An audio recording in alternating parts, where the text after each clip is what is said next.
Deputy commissioner Matiari Mohammad Yusuf Sheikh पारां खैबर शहर में खैबर ऐं भरपासे समेत ज़िले मटियारी जी अवाम लाइ खुलियल कचहरी लगाई वई। खुलियल कचहरीअ में खैबर समेत आसपास जे माण्हुनि लाला अज़हर नोहपोटो मोहम्मद मिठन कीरियो साफ़ी आसिफ अली मल्ला मोहम्मद खान भट्टू समेत सियासी समाजी माण्हुनि ऐं शहरनि ऐं सोशल सिक्योरिटी जे डिप्टी डायरेक्टर ऐं अमले शिरकत करे पंहिंजनि इलाइक़नि में शहरनि जा मसइला ॿुधा।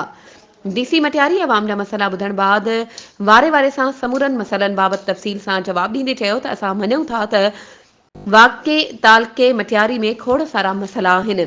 असां अॼु इन्हनि मसइलनि खे हल कराइण लाइ समूरनि लॻापियल खातनि जे ऑफिसरनि खे पिणु घुरायो आहे। हुन चयो त असां समूरा मसइला ॿुधा आहिनि ऐं कोशिशि आहे त इन्हनि समूरनि मसइलनि खे हल कराइण लाइ अख़्तियारनि खे लिखंदासीं ऐं समूरा मसइला हल कराया वेंदा। हुन चयो त खुलियल कचहरीअ जो मक़सदु ई इहो आहे त अवाम खां संदन मसइला मालूम करे उन्हनि खे जल्द खां जल्द हल कराइण जी कोशिशि कजे।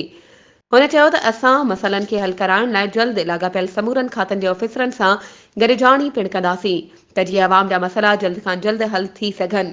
खुली कचहरीअ में टाउन कमेटी खैबर जे chairman Abdurrahman Khyber, assistant commissioner Matiari Abdul Sattar Shaikh, ADL Najma Halepoto, additional director social welfare Rafiq Jamali समेत मुख़्तलिफ़ खातनि जा ज़िले सरबराह मौजूद हुआ।